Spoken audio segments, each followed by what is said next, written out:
UPSC prelims 2026 के लिए preparation बढ़िया हो चुकी है, लेकिन सीसेट में बिल्कुल भी कॉन्फिडेंस नहीं आ रहा है। यहाँ पर देखो क्या लिखा है, क्रैक यूपीएससी सीसेट 2026 इन 20 डेज। क्या ये पॉसिबल है? बिल्कुल पॉसिबल है।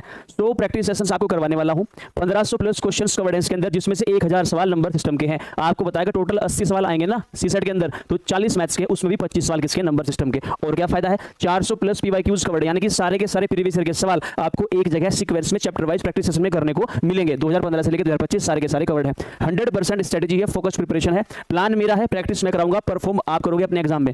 यूपीएससी सीसेट 2027 वाले बच्चों के लिए फाउंडेशन कोर्स होने वाला है कंप्लीट, इसको मैं पढ़ाऊंगा।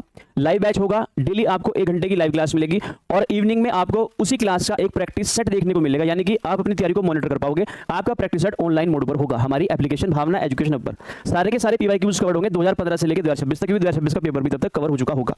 कंप्लीट मैथमेटिक्स में खुद पढ़ाऊंगा, कंप्लीट रीजनिंग आपको मैं पढ़ाऊंगा और कंप्लीट इंग्लिश कॉम्प्रिहेंशन आपको मैं पढ़ाऊंगा, यानी कि 100% गारंटी के साथ आपका सिलेक्शन होगा ही होगा। 1 जून से बैच स्टार्ट होगा, batch is completely live. Fees की 499 होने वाली है 1 जून से पहले। 1 जून के बाद इसकी जो फीस होगी वो 2999 होगी। 100% रिफंड पॉलिसी के साथ है। अगर आपका सीसेट क्वालीफाई नहीं हुआ तो आपके सारे पैसे वापस होंगे। सीसेट क्वालीफाई करने के लिए आपको मेरे साथ जुड़ना पड़ेगा। 5 महीने में आपका कंप्लीट सिलेबस में कर दूंगा। उसके बाद आपको 50 फुल मॉक टेस्ट कराऊंगा मैं, 80 क्वेश्चंस वाला, जिससे आपका पेपर होगा ऑनलाइन मोड पर होगा वो भी, और सारी की सारी तैयारी आपकी मैं मॉनिटर करूंगा, यानी कि आप मेरे सुपरविजन में तैयारी करोगे। आपको मैथमेटिक्स के दम पर ही मैं सीसेट का पेपर क्वालीफाई करवा दूंगा, लेकिन फिर भी हम रीजनिंग और इंग्लिश कॉम्प्रिहेंशन भी करेंगे। अगर आपको इस बैच में एनरोलमेंट लेना है तो 1 जून से पहले आप इसमें एनरोलमेंट ले सकते हैं। इसमें 100% सक्सेस के चांस हैं। एक बार ही तैयारी करनी है बस, उसके बाद हर बार आपका सीसेट क्वालीफाई होगा ही होगा। तो चलिए अब स्टार्ट करते हैं अपना practice session. Question number first, what is the least 4 digit number when divided by 3, 4, 5 and 6 leaves a remainder 2 in each case. देखो मैंने आपको पिछले 3 दिनों में एलसीएम एंड एचसीएफ के सवाल कराए, और इसलिए करा क्योंकि यूपीएससी ने सीसेट के अंदर सेम कंसेप्ट पर ढेरों सवाल पूछ रखे हैं। इसने कहा कि कोई संख्या 3 से 4 से 5 से 6 से भाग करनी है और लास्ट में कितना आना चाहिए? 2। देखो लास्ट में अगर 2 आएगा तो देखो, अगर मुझे कोई नंबर 5 से भाग करना है तो 5 से वही नंबर भाग होगा जिसके लास्ट में या तो 0 हो या उसके लास्ट में कितना होना चाहिए? 5 होना चाहिए। अगर उसके लास्ट में 0 है और हम उसमें 2 ऐड करेंगे तो लास्ट में 2 आना चाहिए। सबके लास्ट में 2 है, सबके लास्ट में 2 है। अगर सबके लास्ट में 2 है तो यानी कि देखो, और मैं आपको इस सवाल को बिना सोल्व करे भी करा सकता हूँ। कैसे? अगर संख्या 3 से कटेगी, 3 से कटने का नियम ये कहता है कि जो पूरी संख्या है उसके अंकों का योग 3 से कटना चाहिए। अगर मैं इसमें से 2 घटा दूं तो 1000 कितना बनता है? 10। 1010 मेरा 3 से नहीं कटेगा क्योंकि उसके अंकों का योग कितना आएगा? 2। तो ये तो हो गया ऑप्शन खत्म। अगर ये मेरे पास आएगा 1120, भाई 2 को अगर 2 इसमें से घटा दूं तो ये पूरी संख्या 3 से कटनी चाहिए। 1120 में अंकों का योग है 4, ये भी नहीं कटेगा। अब 1220 में अंकों का योग कितना है? 4 है, 5 है, ये भी नहीं कटेगा। 1020 में जो अंकों का योग है वो कितना है मेरे पास? 3, और 3 3 से कट जाता है। तो मेरे पास बिना सोल्व करे आंसर क्या है मेरे पास? 1020। तो यानी सोल्व करने की भी जरूरत नहीं है, सवाल को आसानी से आप कर सकते हैं। ठीक है,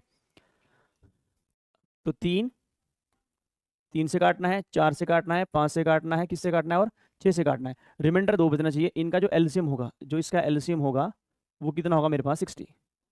भाई 6 5 3 4 5 6 है ना, 3 4 5 6 से 3 4 5 6 का एलसीएम कितना होता है? 60। यानी कि मैं सबसे पहले क्या करूंगा? 60 से कट करूंगा। तो मुझे 4 अंकों की सबसे छोटी संख्या बतानी है, तो 4 अंकों की सबसे छोटी संख्या कितनी होती है? 1000। देखो आंसर हम निकाल चुके, अब हम चल रहे हैं मेथड पर। मेथड क्यों करा रहा हूं? मान के चलो कोई 2 ऑप्शंस ऐसे होते हैं जिसमें सेम चीज, यानी कि मेरे पास अंकों का योग 3 बन जाता तो फिर आप फेल हो जाती है ना। इसलिए मैं तो आपको ऑप्शन भी और कंसेप्ट और प्लस ट्रिक तीनों चीज देता हूं। ऑप्शन, कंसेप्ट, ट्रिक तीनों चीजें आपको यहीं पर मिलेंगी भावना एजुकेशन हब की एप्लीकेशन पर। 60 से भाग करते हैं, कल भी सेम सवाल किया था। 60 कम होते हैं 60, और कितना बचेगा? 40। 1 0 उतारेंगे, 6 जंग 36। मैंने आपको कल एक कंसेप्ट सिखाया था, देखो या तो नीचे बना लो 0, अगर नीचे 0 बनाना है तो 0 बनाने के लिए 40 घटाने पड़ेंगे, तो इसमें से 40 घट जाएंगे, ये बेचारा बन जाएगा 960, और 960 3 अंकों की संख्या है तो 4 अंकों वाला तो कंसेप्ट ही फेल हो गया। तो या फिर बना लो इसको 60, 60 बनाने के लिए इसमें 20 जोड़ना पड़ेगा। जैसे आप इसमें 20 जोड़ोगे तो ये 60 कम 60 पूरा घट जाएगा, यानी मुझे 20 वो इसमें जोड़ने हैं, यानी तुम्हें 1000 में जोड़ने हैं 20। अगर तुम 1000 में 20 जोड़ोगे तो 1020 एक ऐसा नंबर है जो मेरे पास 3 से भी कटेगा, 4 से भी कटेगा, 5 से भी कटेगा और 6 से भी कटेगा, लेकिन मुझे काटना नहीं है, मुझे शेषफल बताना है कि 2 बचेगा, तो नंबर क्या होगा? 1022। देखो ये है कंसेप्ट, और बिना सोल्व करे मैं आपको आंसर पहले ही बता चुका था। अगला सवाल, क्वेश्चन नंबर 2, कल वाले कंसेप्ट पर आधारित सवाल है। आपको उसे अवरोही क्रम में लगाना है, घटते क्रम में लगाना है, घटते क्रम में। तो इसका तो यहीं पर हम कर देंगे सत्यापन। कैसे? अगर आप देखो सबसे पहले हम क्या देखते हैं कि क्या हम डिनोमिनेटर को ए सेम कर सकते हैं। अगर आपने सबके डिनोमिनेटर सेम कर दिए, मैंने डेसिमल एंड फ्रैक्शन में डिटेल में ये सारी चीजें करा रखी हैं, अगर आपको वीडियो देखनी है तो आप चैनल पर जाकर देख सकते हैं। सबसे पहला हमारा काम ये होता है कि हम डिनोमिनेटर को सेम कर दें, पर यहाँ पर मेरे पास दो प्राइम नंबर्स हैं, इनका तो एलसीएम लेना ही महाभारत है। तो इसमें ना एक फॉर्मूला, यानी एक इसमें कंसेप्ट है क्या, इसका डिफरेंस, इसका डिफरेंस, इसका डिफरेंस, इसका डिफरेंस, इन सब का डिफरेंस 5 है। 18, 5, 23, 11, 5, 16। अगर डिफरेंस सेम है, अगर डिफरेंस सेम है तो जिसका जिसका न्यूमरेटर सबसे बड़ा होगा वो सबसे बड़ी संख्या होगी। तो यहाँ पर सबसे बड़ा जो न्यूमरेटर है वो 23 है, यानी मेरा सवाल 23 से शुरू होगा। तो ये खत्म हो गया, ये भी खत्म हो गया, और मेरे पास ये भी खत्म हो गया, यानी सबसे बड़ा ये है, ये सबसे पहले नंबर पर आना है। उसके बाद मेरे पास 18 आना है, उसके बाद तीसरे नंबर पर ये आना है, और सबसे छोटू कौन है, छुटकू ये है। तो पहला, दूसरा, तीसरा, चौथा, यानी सबसे पहले 18/23/28, 18/23, 12/17, 11/16। ये अवरोही क्रम है, यानी डिसेंडिंग ऑर्डर है। अगर असेंडिंग ऑर्डर में लगाना होता तो पहले ये, फिर ये, फिर ये, और फिर ये। ठीक है, ये फोर्थ है भाई, ये फोर्थ है, नीचे से पहला है। तो देखो, आई होप आपको ये क्लियर हो गया होगा। ठीक है, इसमें लिखने की जरूरत मुझे नहीं है। जो बच्चा सेशंस डेली अटेंड करेगा, चाहे वो लाइव करे, चाहे वो एप्लीकेशन पर जाकर रिकॉर्डेड देखे, और चाहे वो बाद में यूट्यूब पर देखे, आपके लिए बहुत ज़्यादा बेनिफिशियल है। 2 की पावर 70, 3 की पावर 56, 5 की पावर 42 और 7 की पावर 28। बहुत प्यारा सवाल है। इसमें आपको सबसे छोटी संख्या बतानी है। तो मेरे भाई 2 की पावर 70 है, 3 की पावर 56 है, 5 की पावर 42 है, और 7 की पावर 28 है। 7 की पावर 28 है। मैंने क्या कहा था, अगर पावर्स पूरे पूरे नंबर्स में दे रखी है, अगर पावर्स पूरे पूरे नंबर्स में दे रखी है, तो हम पावर में से सबसे बड़ा नंबर निकालेंगे, वो होता है HCF, हाईएस्ट कॉमन फैक्टर। तो 70, 56, 42 और 28 मुझे 14 से घटते हुए दिखाई दे रहे हैं, यानी इन सब का जो HCF है, इन सब का जो HCF है वो कितना है, 14 है। सारी पावर 14 से भाग कर दो तो ये बन जाएगा 2 की पावर 5। इसको भाग करेंगे, ये बन जाएगा 3 की पावर 4, ये बन जाएगा 5 की पावर 3, और ये बन जाएगा 7 की पावर 2। सबसे छोटा बताना है। तो देखो, चाहे तो वो सबसे छोटा पूछ ले, चाहे सबसे बड़ा पूछ ले, चाहे सेकंड हाईएस्ट, सेकंड स्मॉलेस्ट पूछ ले, सेकंड लार्जेस्ट पूछ ले, असेंडिंग ऑर्डर में लगवा ले, डिसेंडिंग ऑर्डर में लगवा ले। अब आप सारे बता सकते हो कैसे। 2 की पावर 5 कितना होता है, 32। 3 की पावर 4 कितना होता है, 81। 5 का क्यूब होता है 125, और 7 की पावर 2 होता है 49। तो भाई सबसे छोटा तो मुझे 32 लग रहा है, और 32 2 की पावर 5 है, जो 2 की पावर 70 से बनकर आया है। तो 2 की पावर 70 तो मेरे पास आंसर है। ये सबसे छोटा है, जो देखने में सबसे बड़ा लग रहा था वो सबसे छोटा निकला, जो देखने में सबसे बड़ा लग रहा था वो सबसे छोटा निकला। तो ये पहले नंबर का है, ये दूसरे नंबर का है, और ये तीसरे नंबर का है, और ये चौथे नंबर का है। अगर ये असेंडिंग डिसेंडिंग ऑर्डर में लगवाना चाहता है तो आप आसानी से लगवा सकते हैं। भाई ये बहुत बेहतरीन सवाल है, इसको ध्यान से करना, बहुत ही बेहतरीन सवाल है ये।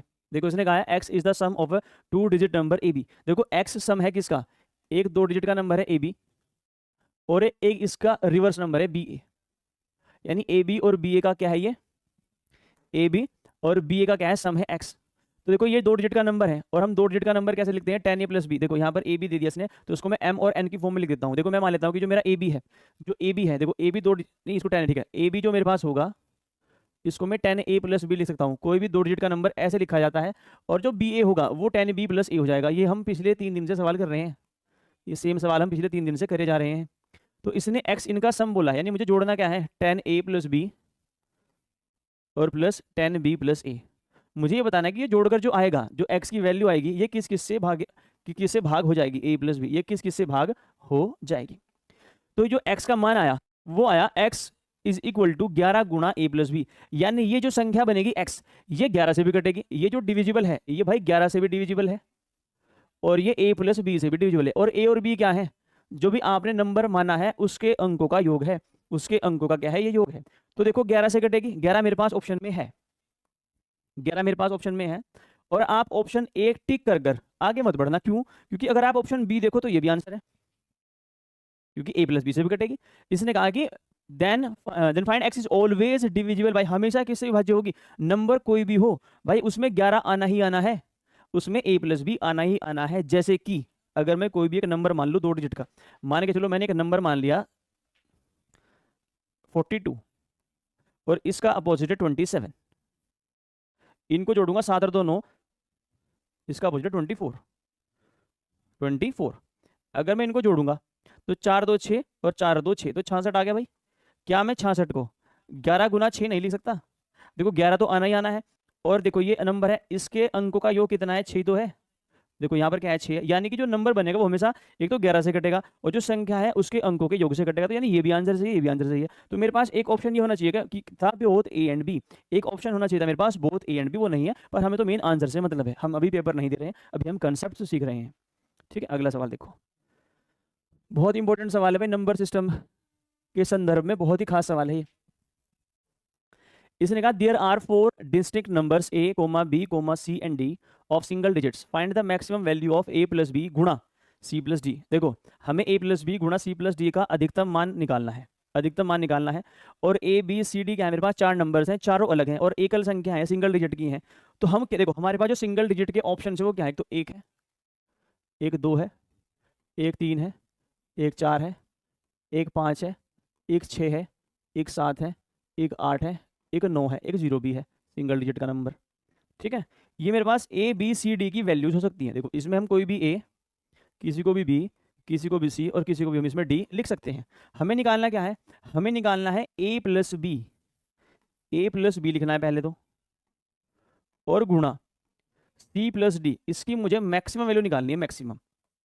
तो मैं आपको इसकी मैक्सिमम और मिनिमम दोनों वैल्यूज निकालने सिखाऊंगा आज, मैक्सिमम भी और मिनिमम भी। मैं आपको उसकी मैक्सिमम वैल्यू और मिनिमम वैल्यू दोनों निकालने सिखाऊंगा। ठीक है, देखो बहुत ही प्यारा कंसेप्ट है। सबसे पहली बात यह है कि अगर तुम्हें ज़्यादा से ज़्यादा वैल्यू चाहिए, अगर तुम्हें पहले मैक्सिमम सिखाऊंगा, मैक्सिमम से मिनिमम बनती है, क्योंकि मिनिमम के लिए मेरे पास वैल्यूज होनी चाहिए पहले से ही। ठीक है, तो अभी तुम भूल जाओ, मिनिमम कल निकालने के सवाल में आज सिर्फ मैक्सिमम पे ध्यान दो, जो मैंने बोला उसको भूल जाओ, हमें सिर्फ मैक्सिमम पे ध्यान देना है। ठीक है, देखो मैक्सिमम वैल्यू तब मिलेगी जब ए बी सी डी के मान ज़्यादा से ज़्यादा होंगे, जब ए बी सी डी के मान ज़्यादा से ज़्यादा होंगे। तो ज़्यादा से ज़्यादा मान को क्या हो सकते हैं, 6 7 8 9, यानी कि ऊपर से मुझे जो वैल्यूज निकालनी पड़ेंगी 6 7 8 और 9, यानी कि मुझे 4 नंबर ये उठाने हैं, 6 7 8 9। क्यों उठाने हैं, क्योंकि वैल्यू ज़्यादा से ज़्यादा चाहिए, ज़्यादा से ज़्यादा वैल्यू बड़े से बड़े नंबर पर ही मिलेगी। सबसे पहली बात तो ये है।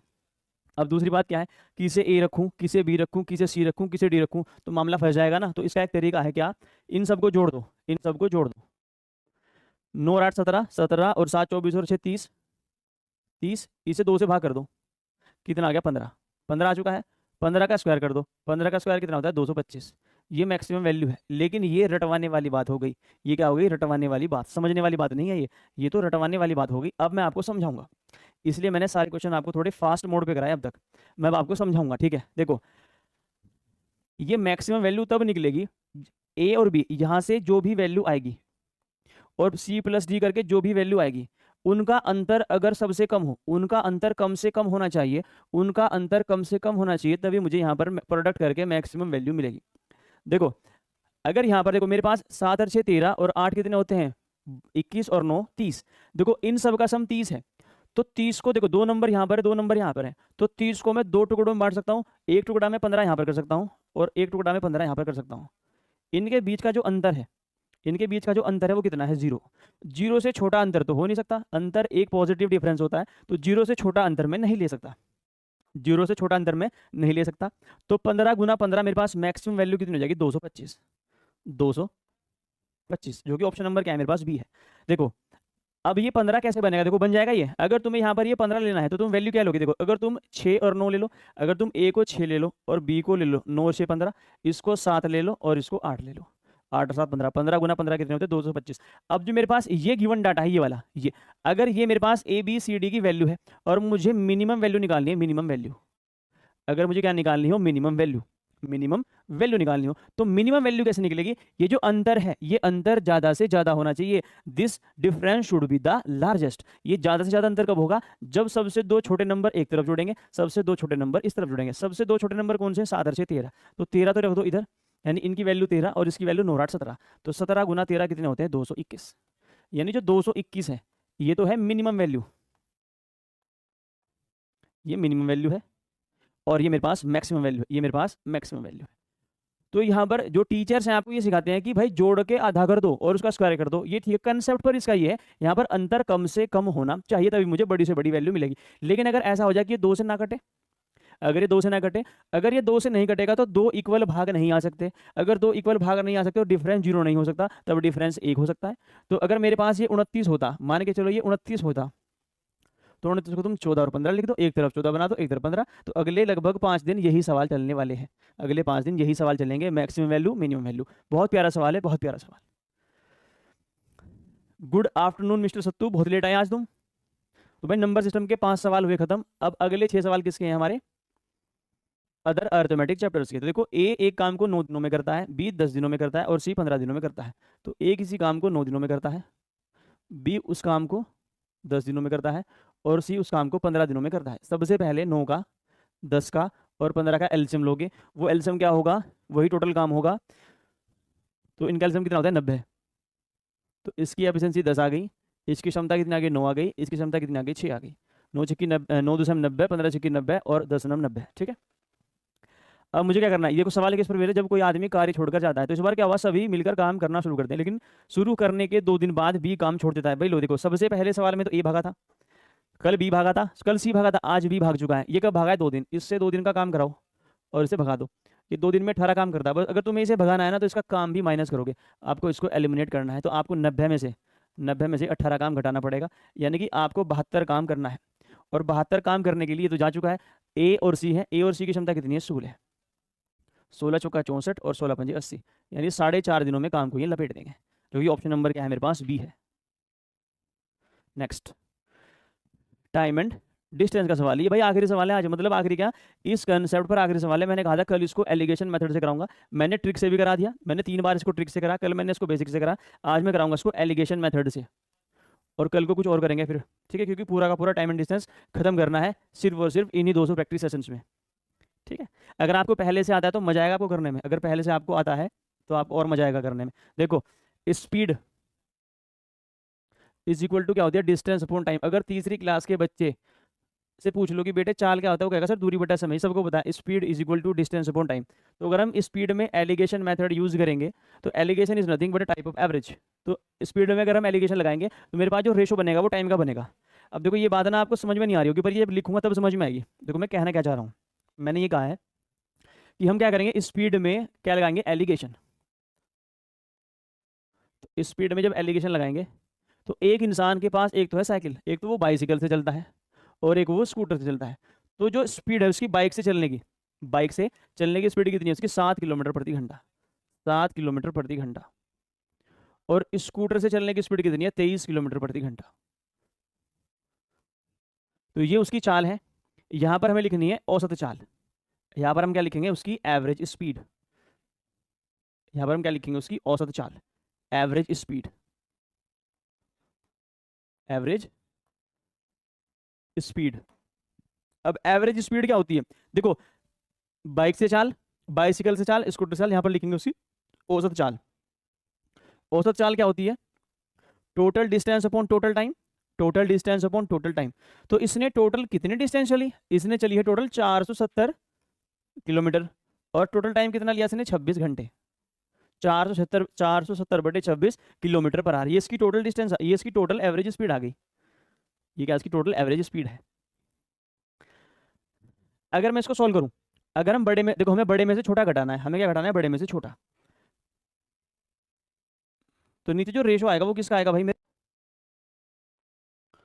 वो आएगा टाइम का रेशो। हमने पहले, अगर हम स्पीड में एलिगेशन लगाएंगे तो रेशो किसका आएगा, टाइम का आएगा। तो यहां पर जो रेशो बनकर आएगा नीचे वो आएगा टाइम का। अब ये रेशो कैसे निकलेगा, ये रेशो निकलेगा, मुझे बड़ी वैल्यू में से छोटी वैल्यू घटानी है। देखो ये जो दोनों वैल्यू है इनके बीच में ही एवरेज रहेगा, यानी ये और ये इसके बीच में ये है। तो एक बार तो आपको इसमें से ये घटाना है। देखो अगर ये इनके बीच में है और ये बड़ी है तो इससे छोटी तो ये है और इससे छोटी ये है, तो आपको इसमें से इसको घटाना है और फिर इसमें से इसको घटाना है। पर यहाँ पर घटाना मुश्किल है, यहाँ पर घटाना क्या मुश्किल है। तो इसको सोल्व करने के लिए हम क्या करते हैं, अगर हम 2 से कट कर लें, अगर हम 2 से कट कर लें तो ये बन जाएगा 235। 235/13। और मैं क्या करता हूँ, 13 से मल्टीप्लाई यहाँ कर देता हूँ, 13 से ही मल्टीप्लाई यहाँ पर कर देता हूँ और 13 से ही मल्टीप्लाई यहाँ पर कर देता हूँ। तो मुझे क्या मिलेगा, मुझे जो मिलेगा उससे मेरा सवाल थोड़ा सा आसान हो जाएगा। मेरे पास ये जो बी की वैल्यू निकल कर आएगी 91 पॉइंट निकल कर आएगी, 91। ये 13 × 39, 13 दूनी 26 और 3 29, ये 299 निकल कर आएगा, 299। ठीक है, 13 × 39, 13 दूनी 26 और 3 29 और ये 235। देखो 299 में से अगर 235 हटाओगे, 9 में से 5 गया 4 और भाई 29 में से 23 गया 6, ये 64 बनकर आ गया। अगर 235 में से 91 घटाओगे, 5 में से 1 गया 4 और 23 में से 9 गया, 23 में से 9 गया, बचते हैं आपके 14। तो भाई 16 का पहाड़ा आता होगा आपसे, 16 चौका 64 और 16 9 में 144। तो 9 और 4 13, टोटल घंटे कितने रखे 26। तो यहाँ पर कितने हैं 13, तो 13 पॉइंट की वैल्यू कितनी है? 26 घंटे। तो 1 पॉइंट की वैल्यू कितनी आ गई? 2 घंटे। 1 पॉइंट की वैल्यू कितनी आ गई? 2 घंटे। तो यानी कि ये आदमी साइकिल से, बाइसिकल से टोटल 8 घंटे चला है, और ये आदमी अपने इससे मोटरसाइकिल से 18 घंटे चला है। हमें बताना है इसके द्वारा चली गई दूरियों का अंतर। अगर ये 7 की, देखो ये 7 की स्पीड से अगर 8 घंटे चलेगा तो ये 56 किलोमीटर चलेगा, 56 किलोमीटर चलेगा। अगर ये 23 की स्पीड से 18 घंटे चलेगा तो 23 अट्ठे होते हैं 184, 23 कम 23, 23 और 18 होते हैं 41, तो 414 किलोमीटर चलेगा स्कूटर से। इनका अंतर पूछा है, अब इनको घटाओगे तो 358 किलोमीटर। देखो सबसे आसान वही पड़ता है जो मैंने आपको सबसे पहले दिन कराया था। तो सबसे पहले दिन जो कराया था उसको ध्यान रखना है आपको। और मैंने आपको 3 दिन तो कराई है ट्रिक, 3 दिन मैंने ट्रिक कराई, और 1 दिन मैंने आपको बेसिक कराया कल। आज मैंने आपको एलिगेशन मेथड भी करवा दिया, लेकिन सबसे आसान ये ट्रिक के साथ ही पड़ता है, ठीक है। कल को ये सवाल नहीं होगा। और मैंने कल आपको ये सवाल भी कराया था, और मैंने आपको ये कहा था कि मैं आपको इसको आज कराता हूँ बेसिक से, कल कराऊंगा ट्रिक से। तो आज इसकी ट्रिक करेंगे, कल हमने इसकी बेसिक कर लिया है, कल वाले सेशन में इसका बेसिक हो चुका है। इसने कहा है Nisha got 35% marks in an examination and failed the exam by 75 marks. देखो अगर 35% नंबर लेकर आए, अगर 35% नंबर लेकर आती है तो फेल हो जाती है 75 मार्क्स से, यानी कि 75 मार्क्स कम पड़ गए, यानी 75 मार्क्स कम पड़ गए, 75 और चाहिए। अगर 50% नंबर लेकर आए, अगर 50% नंबर लेकर आए तो जितने पर पास होनी थी उससे भी 150 नंबर ज़्यादा लेकर आई, उससे भी 150 नंबर ज़्यादा लेकर आई।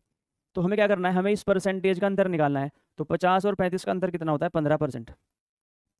15% इज इक्वल टू, देखो मुझे ये डिफरेंस निकालना है, ये वाला। तो ये डिफरेंस कितना होगा? 225। कोई कोई बच्चा इसको 75 का बोल देता है, पर ये 225 का डिफरेंस है। कैसे? देखो जरा, मान के चलो कि कोई आदमी 100 नंबर पर पास है। भाई 100 नंबर पर क्या है? पास है। एक बार अगर 75 नंबर से फेल होगा तो 25 नंबर आएंगे, मार्क्स कितने आएंगे? 25। अगर एक बार 150 ज़्यादा लेकर आएगा तो कितने आएंगे? फिर 225 आएंगे, 250 आएंगे। अगर पासिंग मार्क्स से भी 150 ज़्यादा लाया है तो 250 लाया है। तो अगर ये अंतर निकालेंगे दोनों मार्क्स का तो कितना है? ये 225। तो परसेंटेज में अंतर कितना है? 15 का, और मार्क्स में अंतर कितना है? 225 का। तो 15% की वैल्यू कितनी है? 225। तो 1% की वैल्यू कितनी आ गई? 15।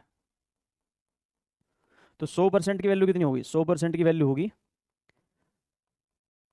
1500। तो इसमें ना 3 चीज पूछता है, total marks TM, passing marks कितने नंबर पर पास होगा, और पीपी पासिंग परसेंटेज। तो देखो सबसे पहले टोटल नंबर निकालना बहुत आसान है, टोटल नंबर निकालना तो बहुत आसान है। टोटल नंबर निकल के कितने? 1500 का है, तो टोटल नंबर कितना आ गया? 1500। 1500 नंबर का पेपर है। फिर निकालेंगे पासिंग परसेंटेज। देखो 1% का नंबर 15 नंबर है, 1% का नंबर 15 नंबर है, तो 75 नंबर का मतलब कितने परसेंट होगा? इसको 15 से भाग कर लो, यानी इसका मतलब 5% है। अगर इसे 5% नंबर और मिल जाए तो ये पास हो जाएगा। तो 35 तो है ही, अगर 5 और दे दो तो कितना आ जाएगा? 40% पर हो जाएगा पास। और पास मार्क्स कितने होंगे? उल्टा लिख दिया भाई, यहाँ पर लिखो 40%। पास मार्क्स कैसे निकलेंगे? पास मार्क्स भाई 1500 नंबर का पेपर है, 40% पर पास हो गए तो 15 चौका 60, 600 नंबर चाहिए पास होने के लिए। पूरा पोस्टमार्टम कर दिया इसका हमने। लो ठीक है, अगला सवाल। इसने कहा find the fourth proportional to 15, 25 and 36। 15, 25 और 36 का फोर्थ प्रोपोर्शनल निकालना है। अगर फोर्थ निकालना है तो 15 तो है पहला और 25 है दूसरा। कल इसका हम कंप्लीट बेसिक कर चुके हैं। अब ये सीक्वेंस में चलेंगे सवाल। ये 36 है तीसरा, और चौथा होता है डी। डी निकालना है मुझे, A B C D, A B C D. अगर पहला ए है तो दूसरा है बी। ये है समानुपात का साइन, सी और डी। इसका मतलब ये कि जो संबंध ए और बी में होगा वही संबंध सी और डी में होगा। तो देखो कल हमने करा था बटे लेकर, आज करेंगे डायरेक्ट। देखो यहाँ पर अगर इन दोनों में संबंध देखूं तो 5 या 15, 5 5 25। अगर ये 3 है तो ये 5 है, तो अगर ये 3 होगा ना तो ये भी 5 होगा। तो यहाँ पर 3 पॉइंट की वैल्यू 36 निकल कर आ रही है, 3 पॉइंट की वैल्यू 36 निकल कर आ रही है। तो 1 पॉइंट की वैल्यू कितनी निकल कर आएगी? 12। तो 5 पॉइंट की वैल्यू निकल कर कितनी आएगी? 5 गुना 12, यानी कि 60 होगी डी की वैल्यू, जो कि ऑप्शन नंबर क्या है? डी है। सवाल नंबर 10वां।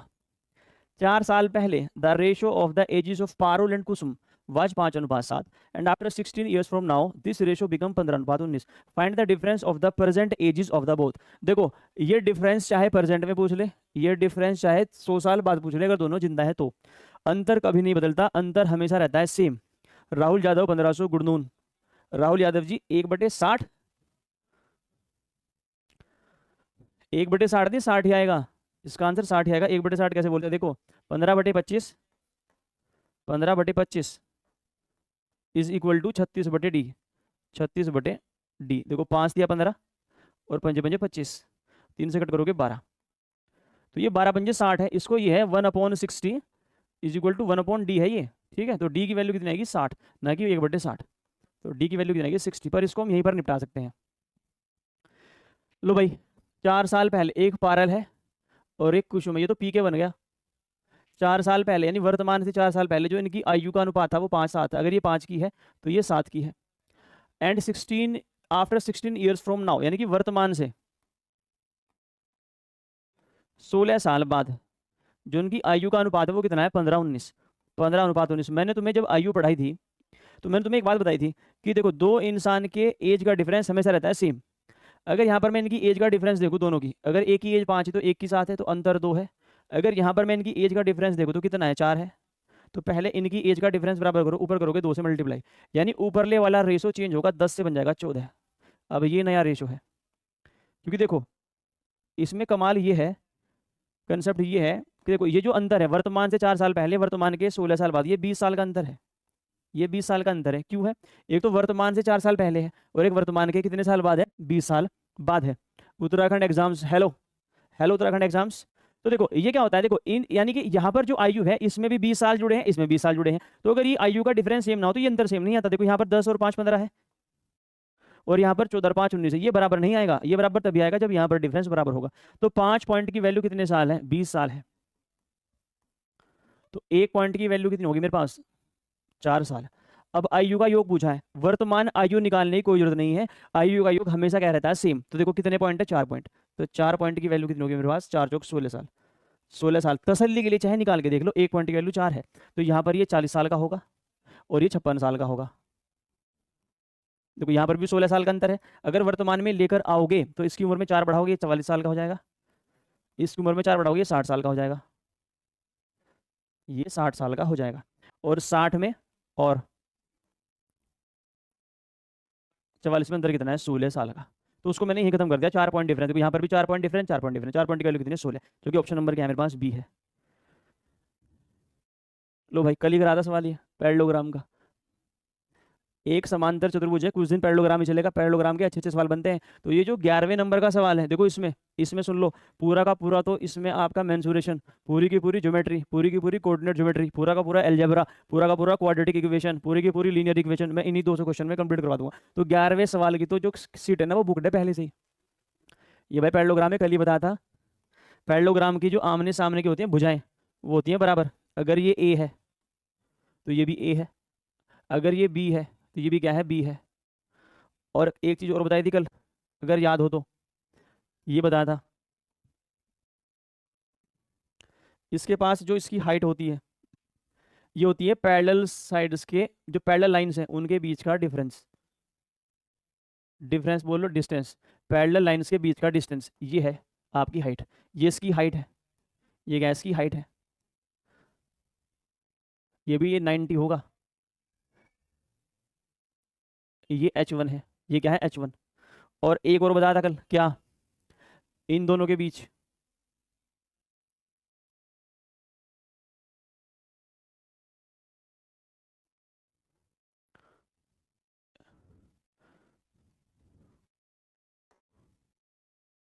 एक लाइन ये है, ये क्या होगी, ये है तुम्हारे पास h2, ये भी 90 है और ये भी 90, ये मैं कल करा चुका हूँ, आज सिर्फ रिवाइज करवा रहा हूँ। ये क्या है h2। और एरिया क्या होता है इसका, इसका एरिया 2 तरीके से निकलता है क्योंकि इसमें 2 आधार हैं। इसका जो एरिया होता है वो होता है बेस इंटू हाइट, डिपेंड करता है हम कौन सा बेस लेते हैं। इसका एरिया होता है बेस इंटू हाइट, आधार और गुणा ऊंचाई। तो अगर मैं ए लूंगा तो मुझे h1 लेनी पड़ेगी, अगर मैं बी लूंगा बेस तो मुझे हाइट h2 लेनी पड़ेगी। ये इसका एरिया निकलता है, ये इसका एरिया निकलता है। तो कभी कभी साइड का रेशो पूछ लेता है, तो जो साइड का रेशो होगा a/b, चलो वो तो बाद में कराएंगे, आपको जो क्वेश्चन कराऊंगा तभी कराऊंगा। तो इसने एरिया पूछा है, एरिया निकालो इसका, इज इक्वल टू, देखो इसने कहा है कि the sides of parallelogram are 25 metre and 30 metre and the distance between the longer sides. देखो लॉन्गर साइड्स के बीच का डिस्टेंस 30 है, तो अगर उसको मैं 30 ले लूँ तो मुझे उसी की हाइट लेनी पड़ेगी। उसके बीच का डिस्टेंस कितना है 22, और 22 कितने होते हैं 66, तो 660 मीटर स्क्वायर, जो कि ऑप्शन नंबर कहाँ पर है, बी पर है।